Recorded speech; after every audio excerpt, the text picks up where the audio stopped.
Well, good evening, everyone. I pray that all is well with all of you. I am grateful to God for this amazing, amazing Tuesday that the Lord has given us to be able to embrace God's power and God's presence in our midst. We had a powerful time this morning at 6:30 a.m.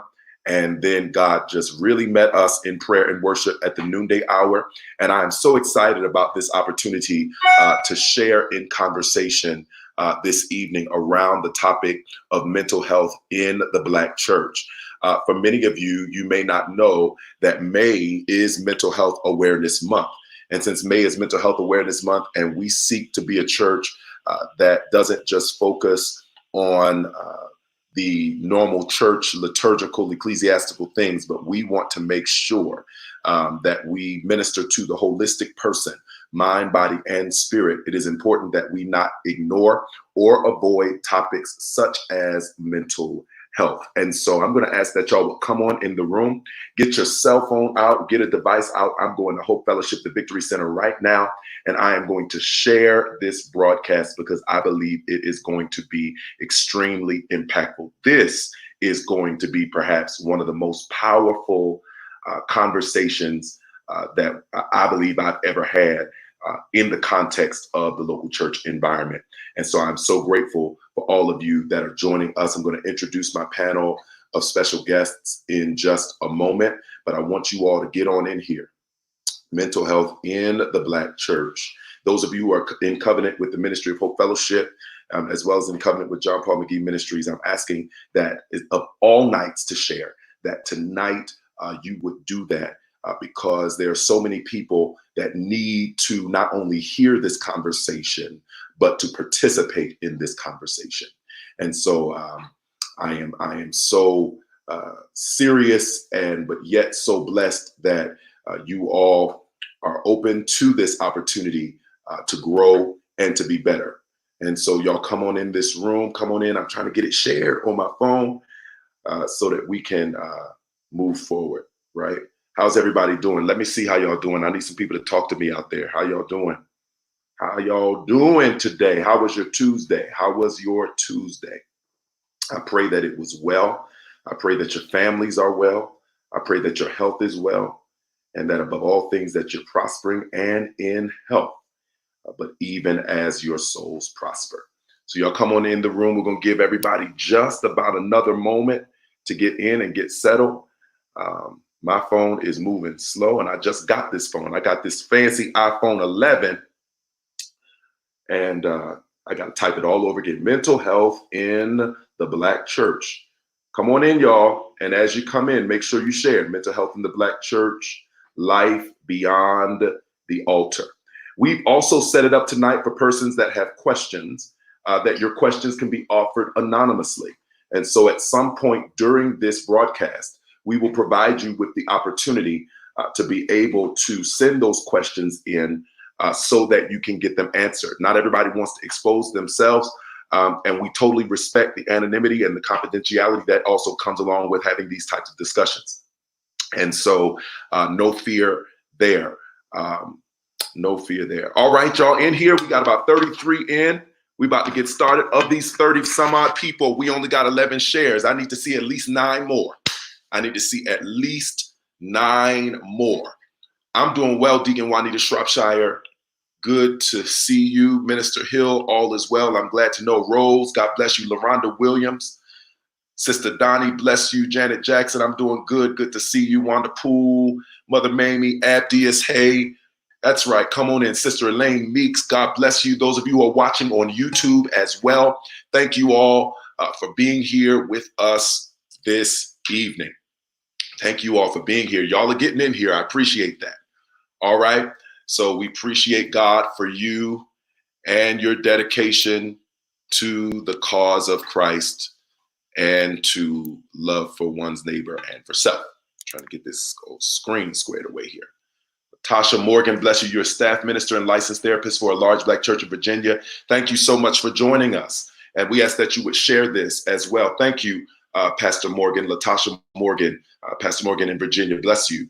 Benjamin Dixon, blessings to you. Sharon Stewart. All right, we're about to get started. We are about to get started. It's going to be a phenomenal time. So let's have a word of prayer. Father, and we thank you for your grace and your mercy, your loving kindness. We honor you for this time that you have provided us with to be able to share one with another. You instructed us that the greatest commandment is to love you with all of our heart, our soul, and our strength. You said that the second commandment is like unto it, that we would love our neighbors as ourselves. And so in the spirit of love for you and the spirit of love for our neighbors, spirit of love for ourselves, we come together tonight in authenticity. We come together tonight in transparency and openness to discuss issues around holistic health, particularly health concerning the mind. We pray that you would open up our minds. Pray, oh God, that in this moment that stigmas would be shattered. I pray in the name of Jesus that doubts and anxieties around these conversations would be mitigated and even eliminated, that we might continue to pursue life, but not just life, but abundant life. We thank you that even in the midst of it all, that we can be well, and we decree that we will be well. In the name of the Lord Jesus Christ, we pray. Amen. Thank you all so much again for being here with us this evening. Greetings, Deacon Curry of the Max Out Church. Bless you down there in Melbourne, Florida. Please tell your pastor, one of my best friends, Pastor Leo Stoney, that we send our greetings. I want to jump right in. I'm so excited. I want to introduce some very special people to you this evening that are going to be helping to facilitate our conversation.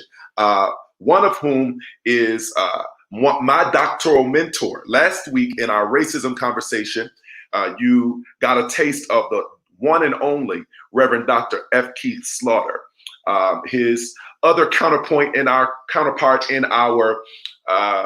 doctoral cohort in pastoral care and counseling is with us this evening, and she has so graciously consented to help facilitate this conversation. Dr. Slaughter turns up, and Dr. Faye Weems-Singleton is our softer, gentler side in our educational process. So I'm just going to read a little bit about her so you know who we have in our midst this evening. Dr. Faye is a licensed marriage and family therapist practicing in and providing telemental health from Norcross, Peachtree Corners, Georgia, and an adjunct professor of pastoral care and counseling at the ITC in Atlanta, Georgia. Dr. Faye earned both the Doctor of Theology degree in pastoral counseling and the Master of Divinity degree in pastoral care from the ITC. She also has an earned Master of Science degree in communication and counseling from the Florida State University. As a licensed therapist, Dr. Faye works with individuals, couples, families, and groups, and she offers premarital, marital, and relationship counseling. She also works with clients to address issues of depression, anxiety, identity formation, trauma, race, and spirituality. Dr. Faye's research in the African American community, particularly with African American men, has contributed to her ability to effectively counsel and instruct men from diverse racial, ethnic, cultural, and religious backgrounds. She works from the Afrocentric perspective of the sacred in both her counseling practice and in the classroom, as she believes that an understanding of the self and the self in relationship to God is essential to mental wellness. She was licensed and ordained as an elder into the Full Gospel Baptist Fellowship by Bishop Paul Morton Sr., and she is the proud mother of 2 adult children, Dr. Devlon Jackson in Washington, D.C., and Mr. Hollis Devon Jackson in Orlando, Florida. Let's welcome Dr. Faye Weems-Singleton. Thank you for being with us tonight, Dr. Faye. It is a pleasure to be here. Thank you so much. We also have with us Andrew Hudson. Andrew Hudson is a training, leadership, and customer-centric powerhouse. He enjoys crafting innovative curriculum, elevating the training experience, and developing people to their fullest potential. Andrew has been actively involved in public and motivational speaking since age 11. And in his downtime, you will catch Andrew writing or singing music or doing anything and everything that involves music. Thank you for being with us, Andrew. We appreciate your presence with us tonight. Thank you for having me. Thank you so much. We have one of my doctoral cohort brothers, my friend, Pastor O. Who's Pastor O? His name is Pastor Orlando J.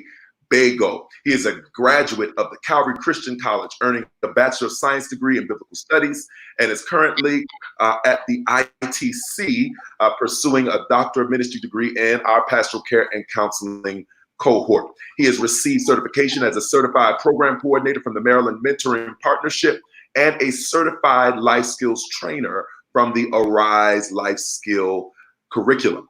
His ministry includes youth mentoring, adult discipleship, and family fellowship. Through his ministry, he has partnered with international organizations to address the destructive systems that plague lower socioeconomic youth and family. He served on the executive committee of the NAACP Washington, D.C. chapter, the board of directors of the Word Evangelistic Ministries, the executive committee of the D.C. Baptist Convention, and the board of directors of the Maryland Prevention Institute. He is married to the former Miss Keontia Hughes, and they share together 3 children, Marcus, Alexa, and O'Shea. He lives by the motto, speak truth at all times, and if necessary, use words. Pastor O, thank you for being with us tonight, my brother. Thank you for having us. And Lavonda West is with us this evening. Lavonda West is the director of marketing at Hope Fellowship Church, and she is responsible for all of the online ministry stuff that you all have been seeing. She's the mastermind behind that. She leads us in those efforts with our social media. She has had significant experience in corporate America, digital media, consulting, and the like. And so we are grateful that Lavonda is with us. And I will be very honest, Lavonda came up with the initial concept for tonight's conversation. And so we are extremely grateful for you, Lavonda. Thank you so much for being with us. Yeah. All right, so here's how we're going to get started tonight. We're going to watch a special TikTok video that's going to break the ice for us as we begin this conversation.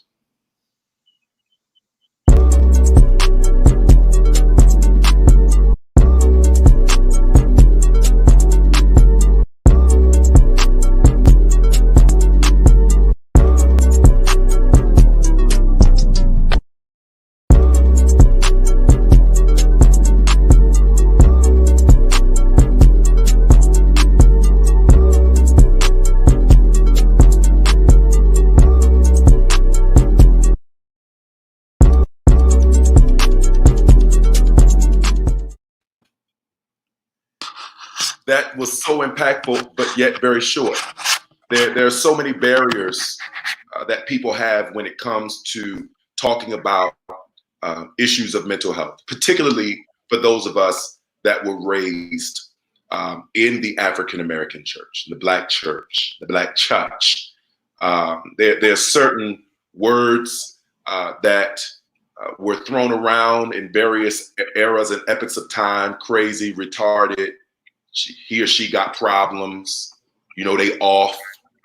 And because in many cases, we were not taught, our parents, and I'm speaking of my particular generation as millennial, our parents and oftentimes our grandparents were not taught about the legitimate mental health issues that exist, the trauma that is lodged within so many people, and even lodged within people who don't even know that they're bearing trauma. And if we look at a historic perspective, we can talk about generational trauma, systemic trauma that has been passed down from the Ma'apa, the crossing over of our people from Africa to this land. And as we've gone through institutionalized chattel slavery and, segregation and civil rights, and even now, as we look at where we are as a people, and even though a lot of these shootings, the proliferation of violence that we see is not centered around the church per se, there's no way in the world that we can exempt the church's involvement or the church's hand in these types of situations. Even if the person who was shot or killed didn't go to church, chances are their mother goes, their grandmother goes, their father, grandfather, uncle, somebody is connected to the Black church, which has been the fulcrum of the African American experience for so many years. And so I wanted to have this conversation tonight about life beyond the altar. And I want to open it up by a story that about 3 years, one of my very best friends from high school, who was a praise and worship leader and a preacher, led praise and worship on Sunday morning and went home and committed suicide on Sunday evening. And it was the first time that I ever been directly impacted with that level of traumatic death in my experience. And I racked my brain. Why couldn't he tell somebody?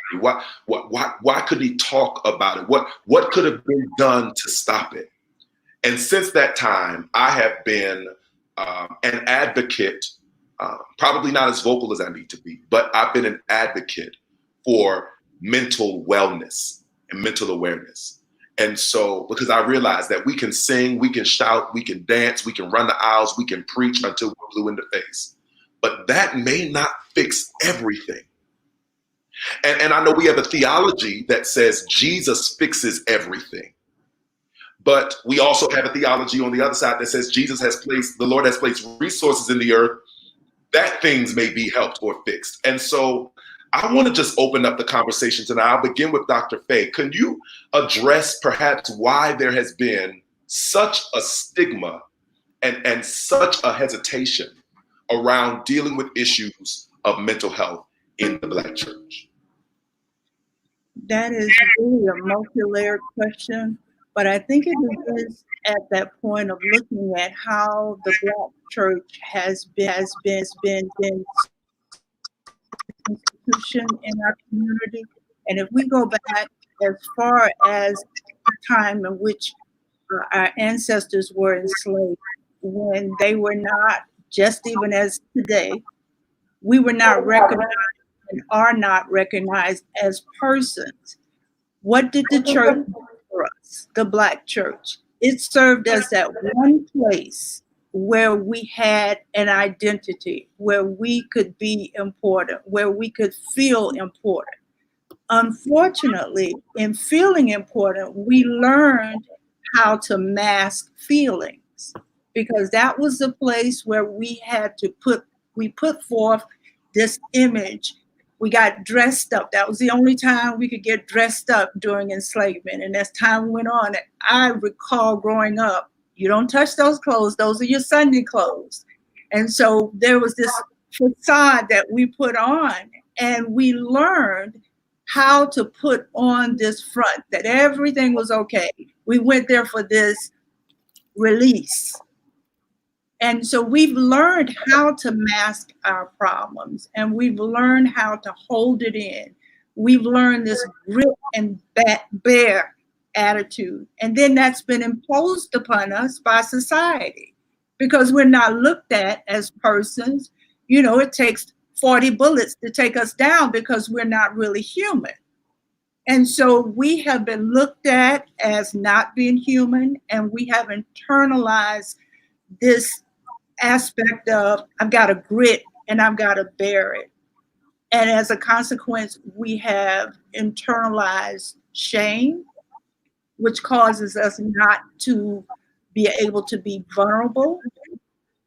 And it has caused us to wear masks. And I like Dr. Shanika Walker-Barnes at Mercer, when she talks about Black women, she talks about an ill-fitted suit of armor. We put on this mask or this armor that doesn't really fit us, and we hide in that because we don't want anyone to see that we are weak. And I put that in quotations because we believe for some reason that if we say, I am depressed, I am not feeling well, my mind, I'm hearing voices, that is an indication that we're weak. So it goes back to how we were treated from the time of enslavement. Wow. And passed down from generation to generation. And that's very, yeah. And even in our family constructs, you know, things we don't say, things we don't talk about. I believe it was, I'm not sure if it was the movie The Secret Life of Bees, or it was one of those movies where there was a relative, a daughter that had a significant mental health issue. But it was just like, you know, she's over there, she's the one that got the problem, and we don't address that. We don't seek that. And so I have with us tonight Lavonda West and Andrew Hudson and Pastor Orlando Bego. I want to start with Pastor Bego, and then I'm going to come to Lavonda and Andrew. Pastor Bego, one of the reasons why I called you in tonight is because number one, we're brothers, we're friends in this cohort, but number two, you've talked about being open with your mental health journey and open as a leader of a congregation. And I commend you, number one, for that, because it shows the openness, the authenticity, and the willingness of those who bear the vessels of the Lord to be human. Mm-hmm. So talk to us a little bit about your journey, both pastorally and personally, and how you found a way to kind of integrate these conversations into your pastoral ministry while also seeking your own wellness on your personal journey. Yeah, absolutely. Thanks for having tonight. I would say that both the profession and the personal were running parallel tracks. Wow. I would say that there were some things that I was not aware of that happened in my childhood that began my issues around mental illness. And the manifestation of those took place as I became an adult. As I from women in particular around issues of manhood. Secondly, my family was one that is matriarch led. And so it was the absence of what was seen or perceived as strong male figures in the family that somewhat impacted me as well. As an adult in my 20s, when the economy collapsed in 2008, I found myself yet again under the pressures of validation. That as a man, how do I provide for my family? As a man, how does that look to lose your home and your business and all of your worldly possessions? And during that same time, starting a church and starting seminary. And I can remember there were times when I was driving across the Woodrow Wilson Bridge where I just wanted to take my life. Because the stress was so hard, so big that it seemed unbearable. And I can recall as clear as the day saying to myself, it don't make no difference if I take my life. They ain't gonna get insurance policies anyway. So I might as well just try to figure my way through this. And so for me, my struggle, my challenge, my journey had God right there in the midst of it. That while I was yet suffering, feeling alone and abandoned, dealing with issues of anxiety and depression, here is God speaking to me. Saying start a church. Here's God saying go back to school. And I thought I was actually having a psychotic break. Because why would God be telling me to move forward when it seems as if my life is ending? And so for me, the personal and the professional church were on parallel tracks. And I had to come to the place where I began to realize how I was showing up in settings. And so it took time for me, the importance of going to therapy, to finding, I don't want nobody to take this the wrong way. I needed more than a spiritual counselor. That's right. I needed a mental health professional. I needed someone who was not going to open up the Bible and say, well, you just like you, and God's going to see you through. I needed someone who was able to do a diagnosis and come up with an appropriate treatment plan for me. And that became what was liberating for me. Wow. That I can then stand in front of my congregation and express the struggles that I was experiencing even as a pastor. And not ashamed to talk about the loss of a business or the loss of a home. And even to the degree, after 17 years of marriage, to talk about a marriage that is coming to an end, right? And not feel ashamed or feel under some microscope of judgment from people I've been called to shepherd. And it's interesting that even in that one scenario, as I told them about the separation and divorce, is that the sheep know their shepherd. And so it was my congregants who said, Pastor, we knew something was wrong. You wasn't preaching the way you normally preach. Now I think I'm wearing a mask and I'm hiding it. But when people are connected to you and love you, they know. They may not feel the boldness to share it, but they know. And so for me, I got strength in sharing my story because I was surrounded by a group of people, even my congregation, who was without judgment. Wow.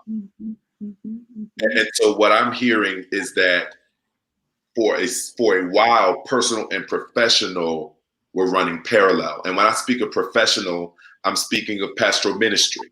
And it's important for those of you who are listening to understand that, yes, pastoral ministry is ministry. But for those of us who do it, paid or unpaid, there is no such thing as part-time ministry. And there's also anybody who's in this vocationally is in it as a profession. And you are a wounded healer. And yes, and we are wounded healers. And so I hear you. So basically you're saying the liberation came for you when there was a collision or an intersection of both professional and personal in a space where you were able to truly be. Absolutely. I no longer had to jump tracks. Could I also add that possibly also what we did was what Jesus offered to us to do as a community called the church, and that is you're being transparent and vulnerable. You are not only liberating yourself, but you are liberating the community. Because if we are to set at liberty those who are oppressed, how will we do that if they are not able to see a model before them? We are the earthly model. We are the model in the earth that is to exemplify what Jesus taught us how to do. But in our masking, we have not been doing what you've done, Pastor Bego. And I applaud you for being able to be vulnerable and transparent because you model for your congregants what looks like the body of Christ.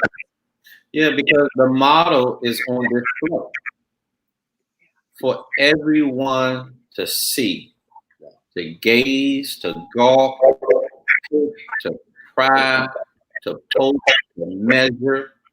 And I must be honest to say that I did not want that for myself. I live a very secluded life. But my liberty, my freedom could not come unless I was willing to share my scars and my pains and not be ashamed of them, knowing that if I'm going to be a shepherd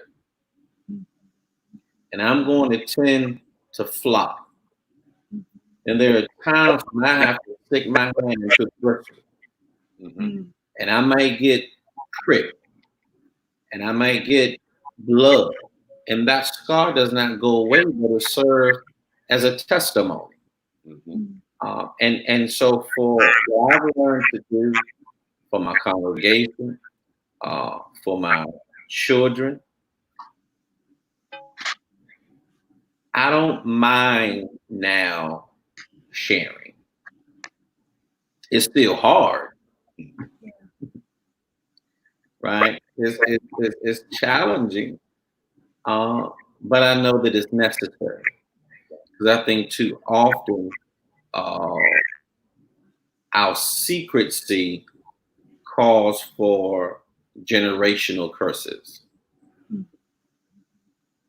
and I don't want my children or my grandchildren or my nieces and nephews to have to grow up in an environment that could have been prevented if someone would have just spoken up.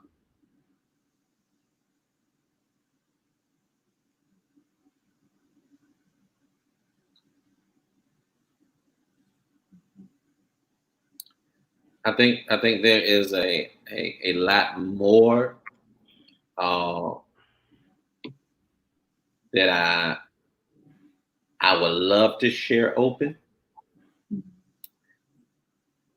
but when you're dealing with trauma, you don't, because the threat of offending persons and families. Um, and so we oftentimes also have to be mindful of when the timing is right to share.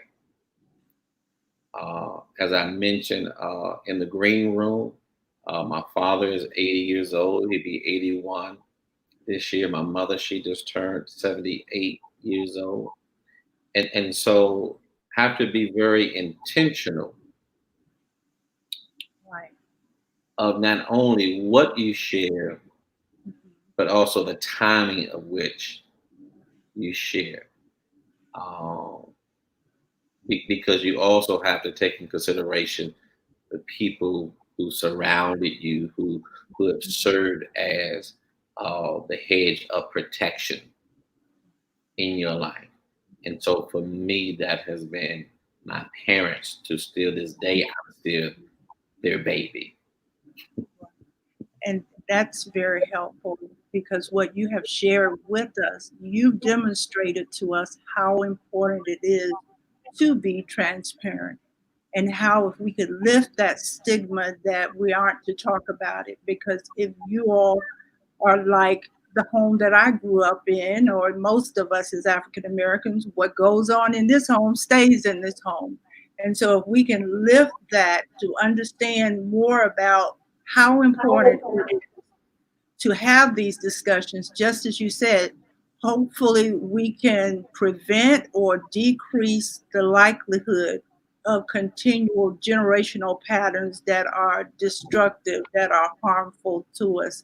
Because that silence, we wouldn't, you know how we always hear the doctors tell us, make sure that you give us uh, a list of those family members who are diabetic, who have heart conditions.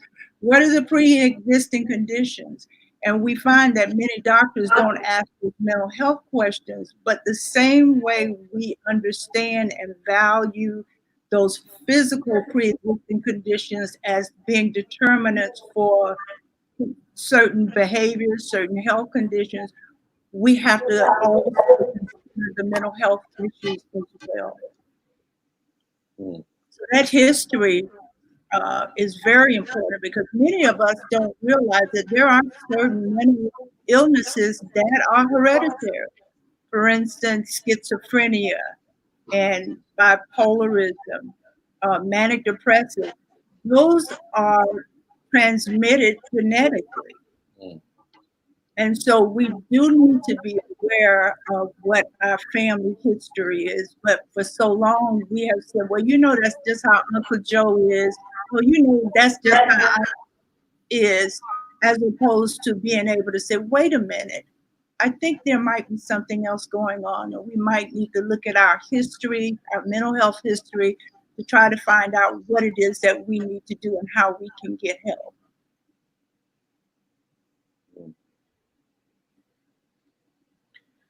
Dr. Faye, can you speak on the difference between mental health and mental illness?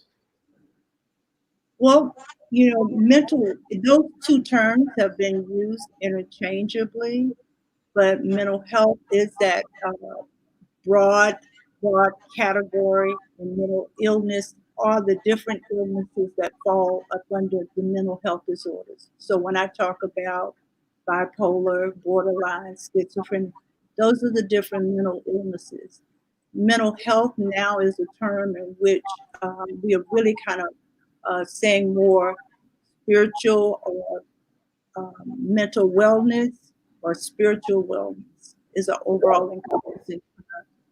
Lavonda, I wanted to get your story. My story is I've been in therapy off and on throughout like over half of my life. I was diagnosed with bipolar 2 disorder at the age of 24 after a suicide attempt. That was like my third suicide attempt. Um, and I was diagnosed with generalized anxiety disorder at the age of 32. Um, I'm psychotropic meds. Actually, on the TikTok video, that last message that came up was me. I take meds. I go to therapy weekly, and I'm still safe. Amen. And a lot of times that's a lot to take from someone, like me telling someone that, because I've been in church all my life. Um, uh, I used to preach, so that's always hard to convey to people with my mental illness, as well as me still having suicidal thoughts at times. It's times that I go into a shell and I don't speak to anyone. I stay in the house. Like that's another thing with people. Like a lot of people say, I'm depressed, and they really don't understand what depression is. You're just sad. Yeah. Depression will leave you just paralyzed to the bed, and you don't know what to do. Like when you shut off the world. Like I have like a set of people that I speak to that will allow me to be me, even though I suffer from a couple of mental illnesses. And I want to speak to something that Pastor uh, Pastor JP said. You said your friend committed suicide. No, he died by suicide. That's another thing we need to change that language, because when someone commits something, that's a crime. Wow. Yeah. That's leaving that person still misunderstood in their death. Wow. Yeah. Usually that's what led to them dying by suicide, a misunderstanding. Mhm. So there's a lot of language we need to Yeah. learn. But that's basically my story, just being within the church. I take medicine every day. To and another thing with that, like me taking my medication, it's always okay for like someone to take medication for their diabetes, the high blood pressure, like any other type of issues. But when it comes to a person taking psychotropic medication, there's always an issue. But just like anything else in the body that can be unbalanced, the brain can be unbalanced. Mhm. Mhm. And we Mhm. just have to learn that Mhm. as people in general, and especially in the Black church. I wanted to Lavonda, say, if I could, go ahead. I'm Oh, sorry. I'm coming right. thank you. I'm Yeah, sorry. I it's didn't okay. want. I just want to thank you so very, very much for sharing your story, sharing your life. I mean, this is so sacred, and I'm just honored to be here, to be a part of this, and to hear your story. And I thank you. Thank you for that correction. Thank you for that transparency, the vulnerability. Thank you so very much, because it is so important for us to understand that. I'm thinking about your resume, how all the things that Pastor Key read off about you, you are demonstrating to everyone. It doesn't matter how smart, how capable, just like heart issues, just like liver, any other physical body issue, the mind is a part of the body. And we have fallen into this Greco-Roman trap of separating the body out from the mind, out from the body. But as African descended people, we know we cannot separate the sacred and the secular, which means your mind and your body, they are connected. And it is just so wonderful that you're able to show us, yes, we can take medication for our mind, because we can have a therapist, medication, and Jesus too. That's right. That's right. Thank you, Dr. Faye. Andrew, could you share with us your story? Yeah. Your journey, because the story is still being written, but your journey to where you are. Yeah, it is definitely still being written. It's a day by day thing. Just piggybacking off of Lavonda and the silence part, I was just thinking as everyone was talking, it's so important to understand that it's generational, because it's human nature when you're going through what you're going through to, I need mama to understand. I want to talk to mama, right? Or I want to talk to grandma. But if they're a part of that church that is in that silent mode, it's hard. You know, I've had conversations with my grandmother trying to get her to understand where I was coming from, and there was silence. And my human nature couldn't take that, because grandma, I need you to say something other than, well, God will work it out. Or, you know, God will fix it, or let's pray right now. And so I think understanding, it kind of helped me to seek counsel other than the people, because these are people that are in my home. These are people that I talk to every day. And so you kind of want them. I want my mom to really be able to, you know, pour into me, but that's just not the case. And the sooner I realized that and begin to seek help outside of that family construct is when I begin to get my help. I think my mental health was compromised. It started when I was 11, and you said it in my bio. I started speaking, or motivational speaking, preaching in the church, but it was the moment that I accepted the spiritual call of God and was made to believe that the only outlet for that spiritual call was a church platform, is the moment that I had to put on that mask in order to work out that spiritual call that God had given me. Because I only believed that church, I had to stand behind the pulpit, I had to dress this way, I had to talk this way. When I went out, I couldn't do certain things. I had to be an example. I had to be, and so constantly from the age of 11, you got to imagine, you know, not being able to play football like I wanted to, not being, and in no way, I want to preface this by saying, in no way am I blaming the church, and in no way am I blaming the people in the church. This is just my journey. This is what I had to go through. And you know, just going back and forth, and you know, when you're young, you're preaching, I'm pretty sure some of you know, it's just a show. Everybody wants the 11-year-old preacher, everybody wants the 12-year-old preacher. And I was doing this stuff, traveling, going home, being sad, not being who I really wanted to be. And as I grew, the call on my life grew, the more uncomfortable church became. Wow. Because that call was not for the church. It wasn't for the walls of the church. And so as my call, I began to get uncomfortable. I began to get uncomfortable with things I was seeing in the church.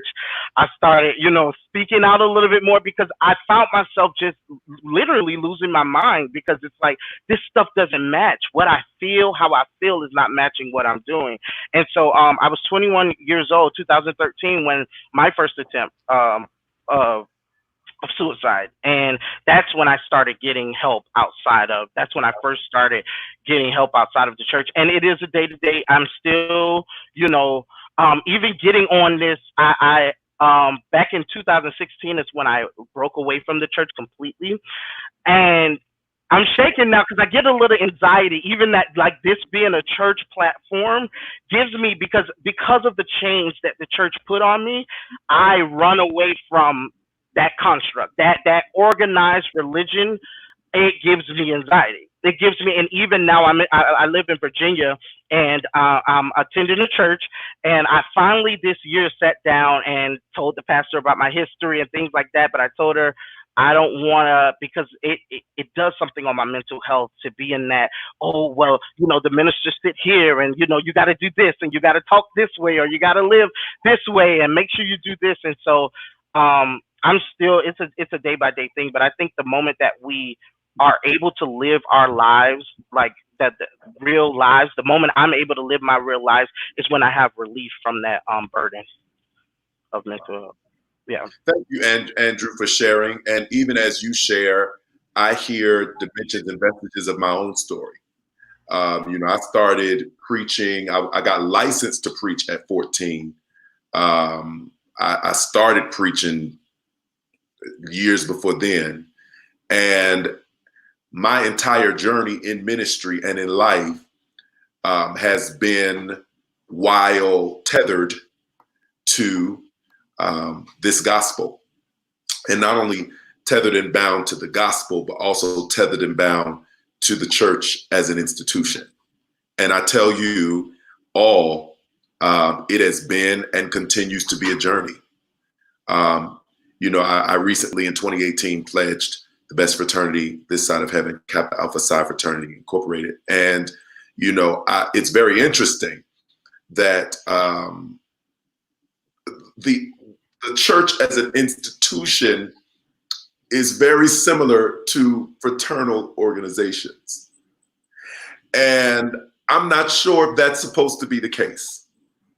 There's a lot of hazing, and we are a non-hazing organization, but I'm just, talking about what I'm talking about. There's a lot of hazing that goes on in the African-American church as an institution, unfortunately.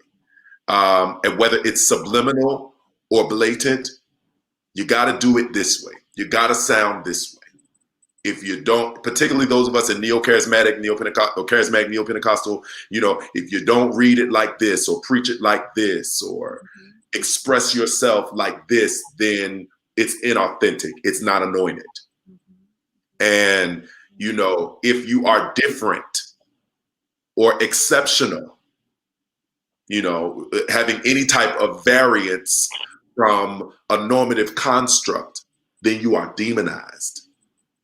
And so I've become greatly grieved with that. And in my grief, I can be transparent enough to say that in my grief, but as well as in my reconnection to my African self, I have rebelled against some of the hegemonic structures and ideals that are lodged within the Black church. And I made up my mind, I'm going to dress how I want to dress. I'm going to wear my hair how I want to wear my hair. I'm going to go and do what I'm going to live, because I'm not going to die until I die because I'm a part of this church.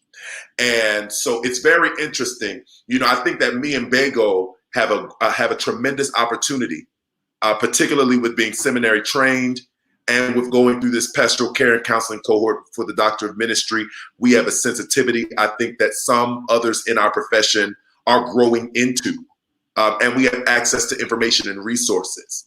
But I must say, I was steps away, and have been in my journey steps away, as anointed and prophetic and talented and gifted as I am, from walking away from this whole thing and saying, to hell with church.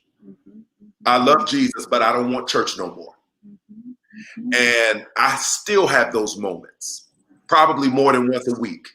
And it's very interesting that here we have Lavonda and Andrew, who are preachers, right? Not currently practicing. Dr. Faye is a professor and a preacher, licensed, ordained, used to be big time in the fellowship, right? Doing Christian, all that type of stuff, and no longer practicing. Is it because you all felt as if the church contributed to some of these issues? I mean, in honesty, or is it something within you that said, let me step back till I, quote unquote, as people say, let me step back until I get myself together, whatever that means. Talk to me about this distance from the church. I want to start with Dr. Faye. So one of the things that I think is most important is for us to understand ourselves and our relationship to self and our relationship to God. And I kept running into this space within the church that did not allow me the ability to connect with me and to connect with God. It was all about connecting with protocol, connecting with organization, tradition, policies, and people. And so it was not that the church ran me away or that I ran away from this organization. What I did was I ran to God. I looked for God, and I found God in the classroom. I found God in my therapeutic setting. I found God in the grocery. I started to recognize that God was everywhere and that I could connect with God and do the work that God had called me to do in particular settings. I wasn't able to do that where I was in the different places that I have been. And so that's what I say. I didn't run away. Nobody pushed me away. Nothing like that. I just feel like I'm getting back to a New Testament age philosophy. Wow. Which really is the settings, such as on Mount Sinai, in the valley, on the river, and in my living room with a small group of people. And when that gets too big, I'm not going out trying to find a storefront. I'm just going to ask somebody to take them into their living room and just keep it in those small confines so that we can stay in this intimate relationship with God and then get out and do the work of God. That's my story. That's where I am. I love that. I love that. And wow, I love that. I'm gonna come back to that. Lavonda, Andrew, talk to me about your decision to walk out of the pulpit. I'll start. I just got, like I said, it got bigger and just different from what was going on there. And I found myself getting more bitter at the people. And it was like, it's not their fault. This is their organization that they've built. This is how they want to run it.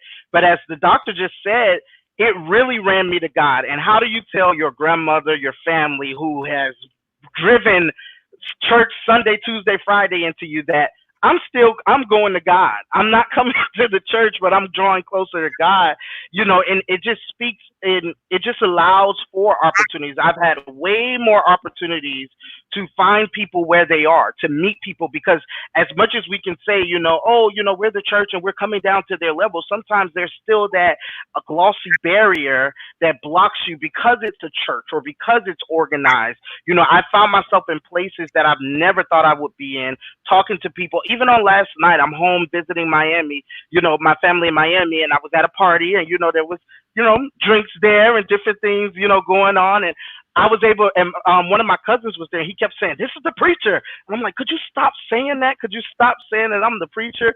And by the end of the party, with drinks in the hand, we started talking about church and how they felt about church and just the relationship, where they were with their relationship with Christ. Had I not been there, had I been so holy that I had to leave the party early, or had I would have never gotten that opportunity. So it's moments like that God, I think he reminds me that you may not be on the journey that others think you should be on, but you're on the journey that I have you on. Don't allow that to cloud your mind and cause you to become depressed because you feel like you're not meeting the standards of other people. Wow. Wow. Lavonda? Well, I left the church in 2012, and during that time, yes, it was 2012. Like during that time, I visited places here and there, but it was just something in me just didn't want to not be there, but it was always like something was said or it was just bothersome. It was just okay for me like to stay at home, read my Bible, and I was fine, or being around my friends because Andrew's one of my friends. We could be doing some everything and it's gonna come back to God and the church. Mm. No matter what.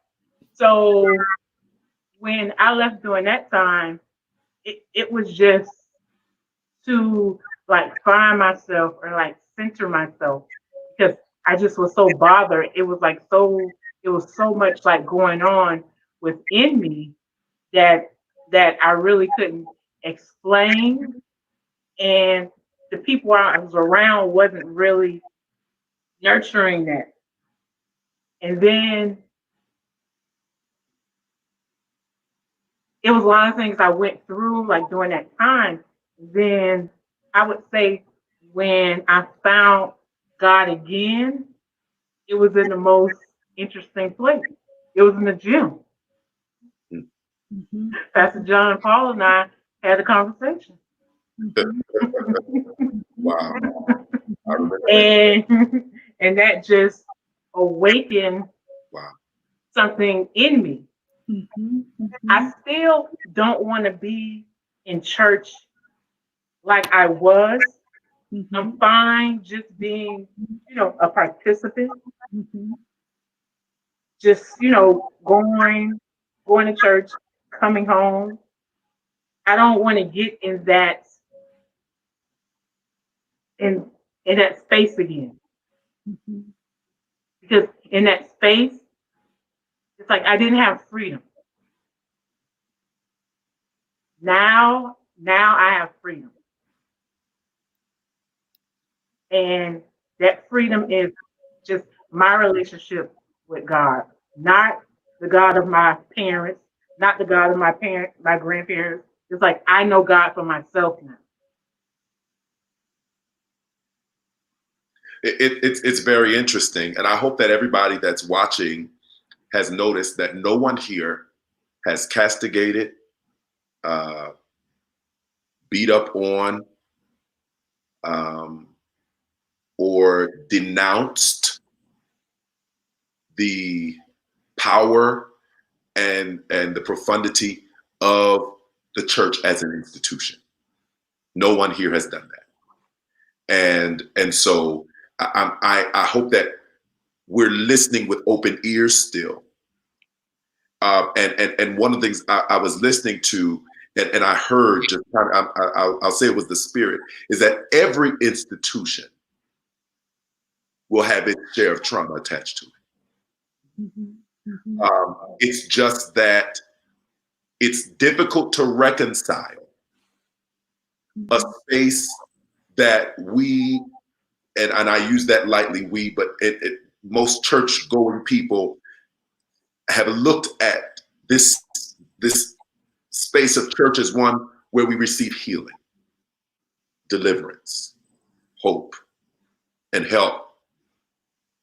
And it's difficult to reconcile the place of healing, hope, help, but also being a place where there's trauma. And we have a difficult at times finding God in the place that for us as a people has often represented the very presence of God. And so as I listen to you all, and me and Bego are still in the practice of ministry. And so my pastoral antenna is up and my personal antenna is up. They're both together, commingled. Can't separate them, Dr. Faye.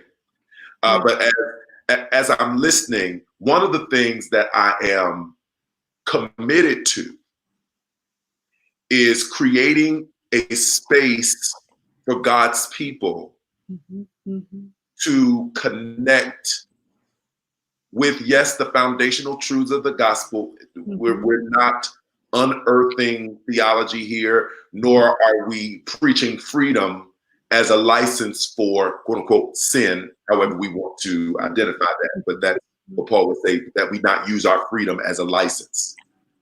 But I'm committed to creating a space for people to exist in community with each other, in hearing and experiencing and encountering the gospel and the power of the Holy Spirit that leads them to run to find God for themselves and in themselves. I think Bego, can you kind of speak to that as a practicing pastor? What are you hearing and experiencing in this conversation in terms of, or already what you're doing in ministry? Yeah, I think the key for anyone who is in a place of state awareness is to find a church, a congregation that is relational oriented. Too often our churches are so rigid in religion practices that they lose the authentic place of self. And so ministries that are more family oriented, I try to live by a principle, African principle, where everyone is both learner and teacher. And so that's different than a hierarchy. It's relational, so it goes, there's no head to the table. And so there are Sundays when you may learn from me, but there are other Sundays where you may learn from your brother or your sister.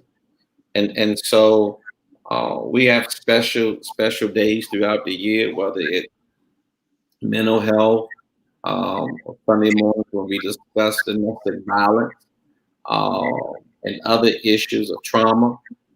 We look to our congregation. We look to those who are sitting in our pews to be the leaders in those discussions, because we are overcome not only by the blood of the Lamb, but also by the testimony of the saints.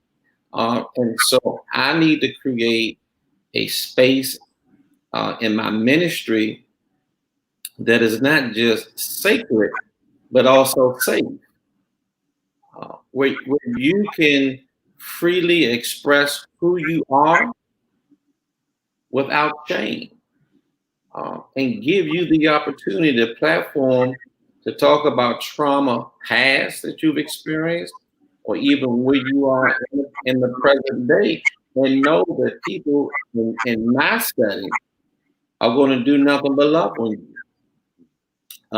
That's why, our model for Centerpoint is no judgment, no shame, just love. Right? I don't care. I'm not concerned. I'm not concerned about your past or your present, because I had both of those myself. Right? I'm concerned with them to the degree of discipleship and transformation, but not one of judgment.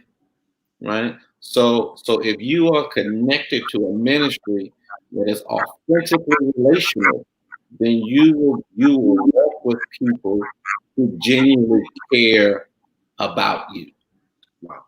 And I think that's what what Dr. Faye was alluding to about the early church. The house church was very intimate because you opened up your home to people. And if we're dealing with the Church of Corinth or the Church of Galatia, those port city churches, there were strangers who were coming into the home, not just family.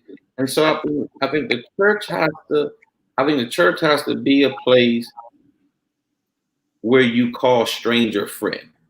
Wow. Right? And the stranger is not just the person that you do not know, but it's also the experiences that you have not shared. But yet you still love them. And so now friend becomes family because of intimacy that has been shared. And so I mean, there were times in my own life where I walked away, I rebelled from the church. But I did it out of rejection of family that I thought didn't love me. Right? I saw my family as an extension of church based upon rules and rigidness, and who did not necessarily live up to the gospel that they were preaching. And so I walked away. But then I found relationship with God. And here's the thing. When I accepted my call into ministry, I wrestled with how God could use me, knowing all the things that I had done. Right? All of the trauma that I had imposed on communities. And so I realized there's a scene in Shawshank Redemption when they escape through the sewer tunnel out of the jail to the other side of freedom to escape. And I often ask myself, would they be willing to go back to save someone else? Will they be willing to go back through the tunnel, back into the prison to pull somebody out? And I believe that's the question that we all have to ask ourselves. Even with our own trauma, are we willing to lay it on the line if it means helping someone else? I think that's what church should be about. So, I'm going to come in here with this critique. And Pastor Bego and Pastor McGee hear me say all the time, there are no coincidences in the Holy Spirit. You all hear me say that. And I do not believe that this divine time in which we have been existing in this pandemic is just a coincidence. And I say that to say, I think as I hear you talk about being persons experiencing trauma, going back and helping those who are in trauma, I think that that's one of the things that we, especially those in the church, have to be so careful about, that we take care of ourselves first. That we are careful, that we deal with our trauma, that we care for ourselves before we go back and try to grab and pull somebody else, because that is not only hurtful and damaging to us, but hurtful and damaging to them. But I also believe that this is, in this no coincidence time, that this is a time for us to really define, what do we mean when we say the church? That's right. And what does God mean by the church? Because I wonder if we have misinterpreted the context of not forsaking the assembly. Because is the assembly a building? Or is it that setting like I'm talking about here in the living room with a group of people? Or even this virtual experience here? Is this not the church? Are we not serving the community? Are we not ministering? So I think we really have to look at that. What do we mean? What does God mean when we say the church? Because I think there are people in leadership who don't understand that context now. When I say leadership outside of the helms of religion.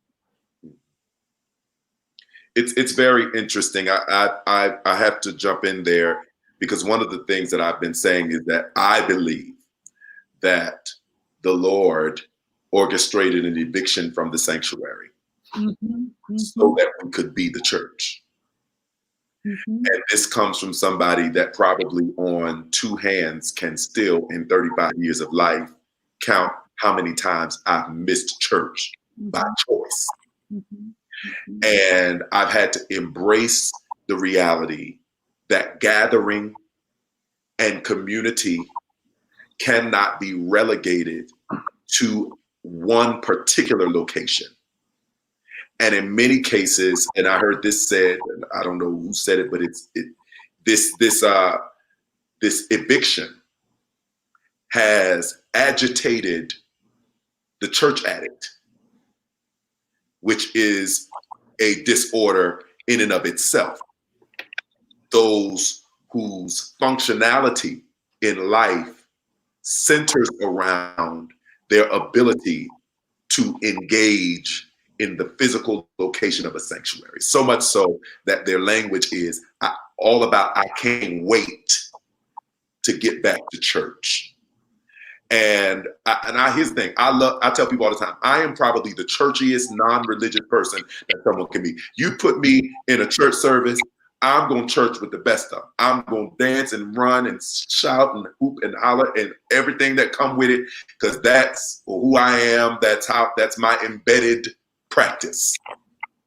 But one of the things I realized is that, especially now, the same level of deliverance that we needed at the altar that we were allegedly doing with the laying on the hands, and again, I'm not besmirching or belittling anything, is still needed now.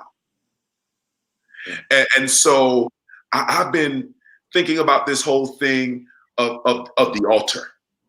And I want this, as we are dealing with our last 18 minutes, those of you who have questions, please send them in. But Dr. Faye, I wanted you to press into this idea of deliverance versus, or deliverance and medication and therapy, because there are many people who believe in, come to the altar, get hands laid on you, eat and some oil slung, and when you get up, you good. But it will be good till next week, and then you back in the line. So much so, and pardon me, because my saints know how ignorant I can be. I've asked people all the time, weren't you just in the line? You were just in the same line. But again, and it's not their fault. In many cases, that's what they know to do. So can you help us reconcile divine deliverance through resources and mediums that the Lord has provided for us in the earth, i.e. medicine, therapy, etc., Dr. Faye? Well, first of all, I truly believe in the spirit and power of God, and I believe in the spiritual world, so I know that demons do exist. Unfortunately, we have confused mental illness with it's always a demon. And so we believe that if a person is depressed, schizophrenic, hearing voices, whatever, they come to the altar, we can cast it out. What happens a lot of times, there is sometimes this temporary relief, because that the cortisone, that's the chemical that's released as in terms of euphoria, because it feels good, but we have not gotten to the crux of the issues. We are transformed by the renewing of our mind. How do we renew the mind? By just laying hands. We lay hands as a part of the process, but now the renewing process starts. What is at the root of this issue? What's the root? Is there something that needs to be done in terms of medication? Or do I need a different set of tools? For instance, am I utilizing unhelpful thought patterns? There's a whole series of thought patterns that we have that are unhelpful. And we have to retrain that part of the brain to think in a different way. That's a part of that renewing process. So even though I may come to the altar, I may be slain in the spirit, and I get up and feel good, just like being healed of a disease. That cancer can grow back if I eat the wrong food. If I start eating processed sugar after I have gotten up from the floor, that cancer is going to grow right back. So it's not that God didn't heal us, it's that we didn't follow through with the things that we needed to do to renew the mind and the body as God has sanctioned and ordained for it to happen for us. So there's things that we have to do. God has said, greater is God in us than we are in the world. So God has given us the power, and God has given us the instruments and persons to use. And we have to make sure, as they say, vet to find that person who knows God, who understands the work of God, and believes in the integration of the Spirit of God and psychology. Because if you read the Bible, you see in that canon, that's, especially in the New Testament, that's what Paul is talking about. And when as soon as I said Paul's name, I started thinking Howard Thurman's grandmother, who said, "Don't tell me nothing Paul said." It's very interesting, and I said I was going to say it, and then I chickened out. But in the spirit of transparency, I want to offer something. And those of you who have questions, please make sure you get them. I see we have a few coming through. Dr. Faye is my doctoral mentor in my pastoral care cohort. But when I met Dr. Faye, I met her as Dr. Faye, the therapist, right? And I didn't care, and this is gonna mess some people up, but it's okay. I didn't care if she was a Christian or not. I needed help. And yes, saints, I met her after I started pastoring y'all.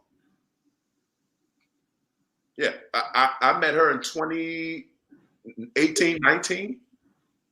And here's what I was experiencing in my therapy sessions, the 3 I had before she became my teacher. I was experiencing deliverance.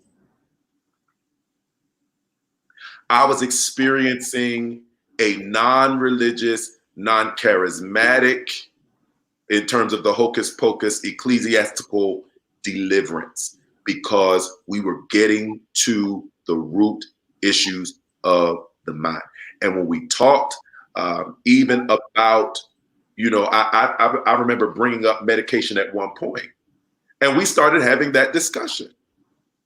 We didn't finish the discussion. I never got on medication, but we were having that talk, and it was liberating to be in a setting with someone where I could have the talk, not be judged, not be deemed possessed or oppressed, but to be engaged in my humanity and in the reality of my experience.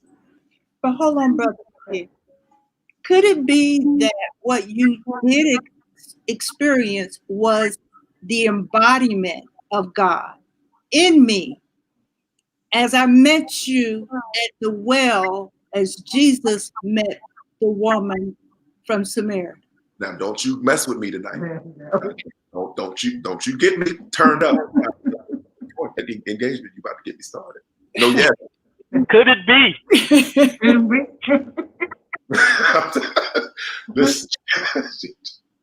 No, really.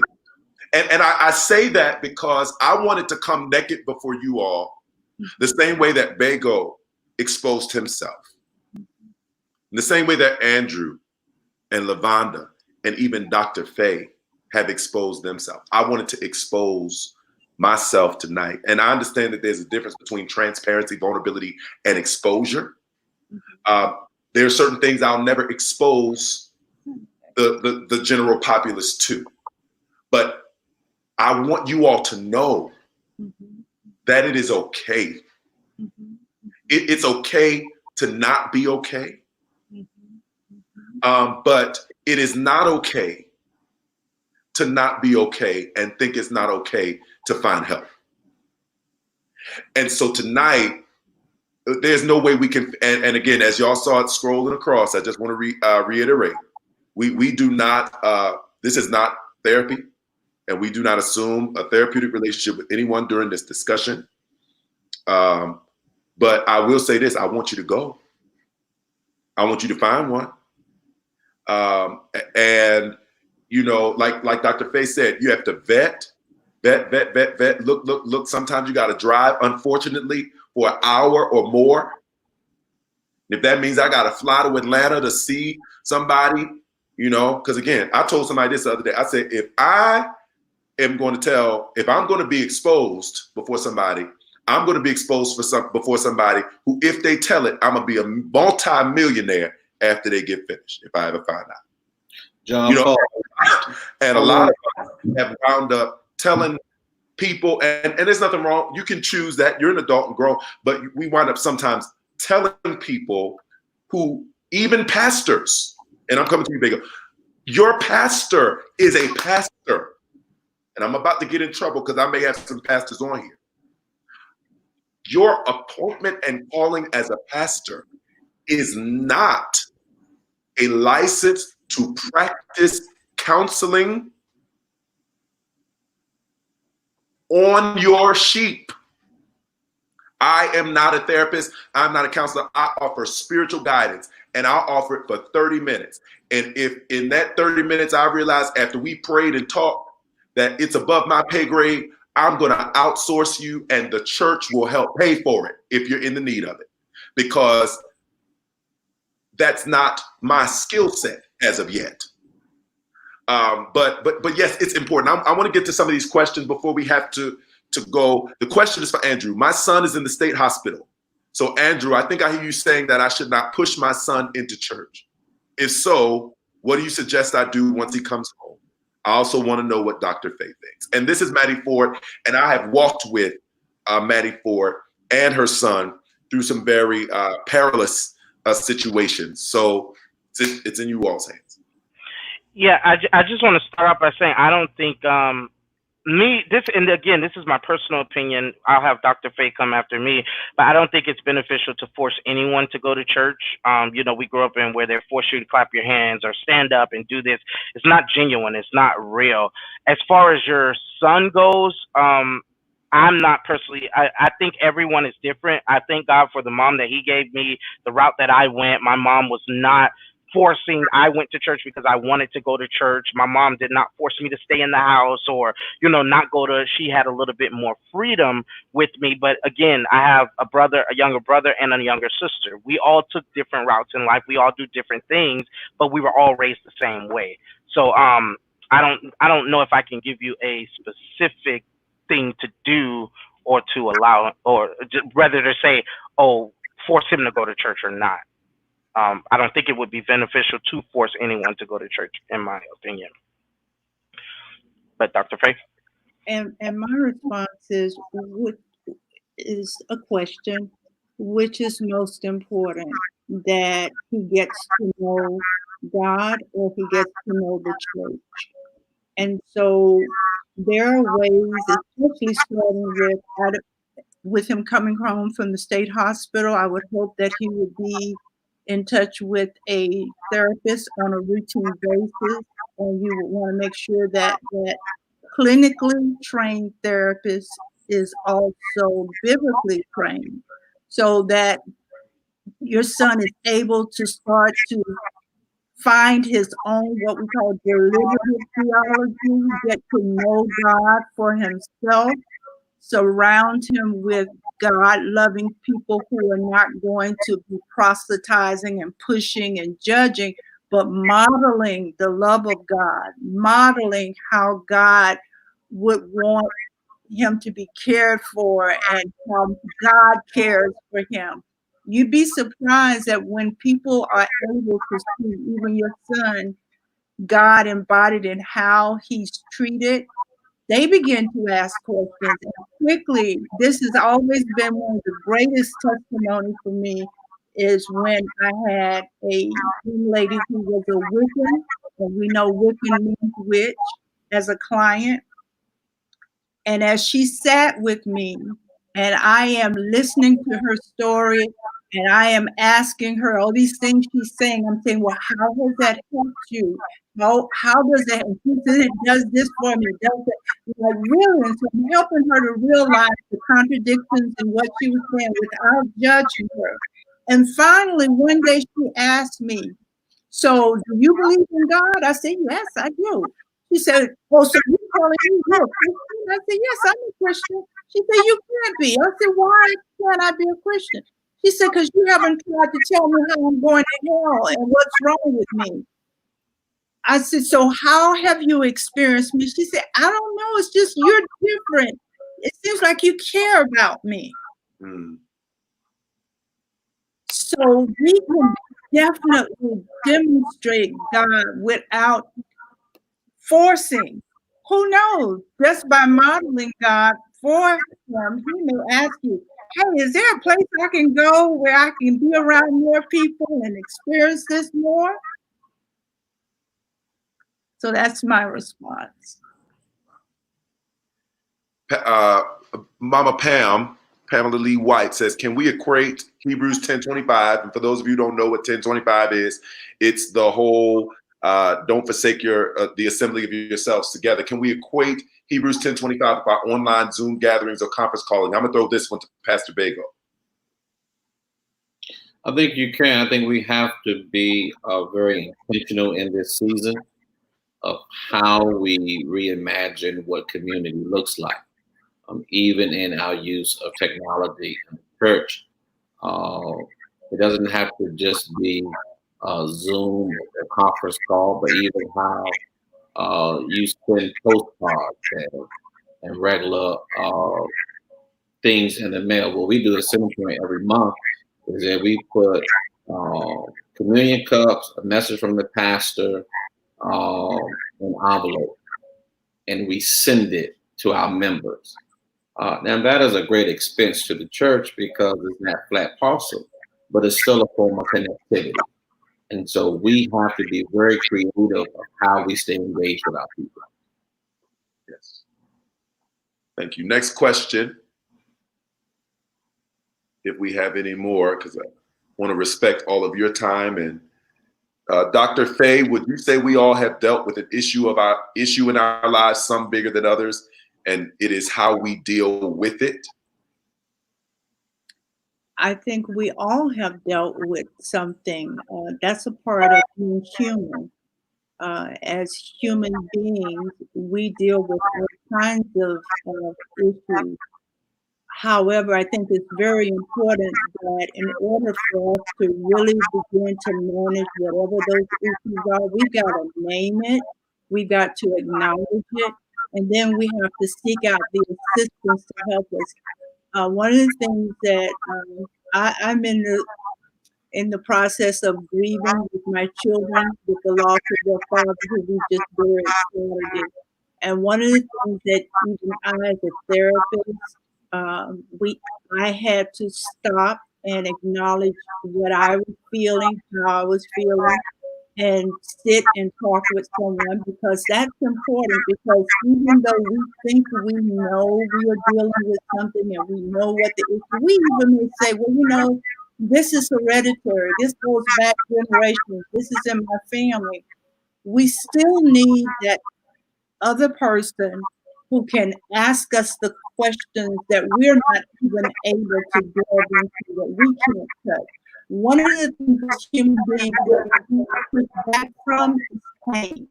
So we're not going to go to a level that's going to inflict pain on us. purposely most times. And so we need to find that person who can help us to uncover what are the foundational issues and then also help us with the tools to manage it. That's good. All right. Have we gotten to all of the questions? I don't want to, or at least, do we have any more? Any more? Because I want to make sure we end on time because I don't want Dr. Faye talking about me. Because she ends class on time. Every class. Well, I am so grateful. I want you to follow all of these persons, our brothers and our sisters, our friends tonight. Pastor Orlando Bego, all the way from DC. Please follow him on Instagram at Pastor Bego Live. Don't that just, he just sound like somebody famous. Pastor Bego Live. On Facebook, Orlando.Bego. Please also follow Andrew Hudson on social media. Follow him at I am Drew Hudson. And on Facebook at Andrew Hudson. Please follow Lavonda West. You can, well, we went to Dr. Faye, so you can book a virtual appointment with Dr. Faye, yes, at doxy.me/Dr. Faye. Email her at faye.herring.rice@gmail.com, or you can follow her on Facebook at Dr. Faye. I promise you, you will be helped. And follow Lavonda on all of her social media platforms, like a famous person. Everything on Facebook and Instagram and Twitter is Lavonda Camellia. And of course, you can follow me at Facebook and YouTube. Please subscribe to my new YouTube channel at John Paul McGee, and at IG and Twitter at I am JP McGee. I am so grateful for our guests, and I'm grateful for all of you who joined us in this amazing conversation this evening on mental health in the Black church, life beyond the altar. As you can see, there's no way for us to even scrape the surface on this conversation, but I'm glad that we at least were able to get it going. And so whatever the Spirit of God is leading you to do, now that we've gotten this conversation started, I pray that you would not retreat back into your shell of what used to be normative and normal for you, but that you would use this moment as a launching pad into the best and brightest days of your life. So I love each and every one of you. There's nothing you can do about it. Those of you who are in covenant with Hope Fellowship Church and my ministry, and you desire to sow tonight, you may do that. You all know that this is our Tuesday night worship experience. And I don't know about you, but I have felt the presence of God all up and through this time of conversation and dialogue. Indeed, this is the type of Emmaus Road experience that they talked about in the scriptures, where it said, did not our hearts burn within as we talked, as we went along the way. So I'm so grateful for each and every one of you. There's so many of you who are thanking our panelists right now. Everybody's saying thank you to the panel. And let me see some hearts and some thumbs up just before we get off. All right. So thank you all so much. I love each and every one of y'all, and there's nothing that you can do about it. Have an amazing night. And I will see you all in prayer on Thursday morning at 6:30 a.m. The Lord bless you and keep you, make his face to shine upon you. May the Lord lift up the light of his countenance upon you and give you peace, peace, peace. Amen. Amen. Amen. Amen. Good night.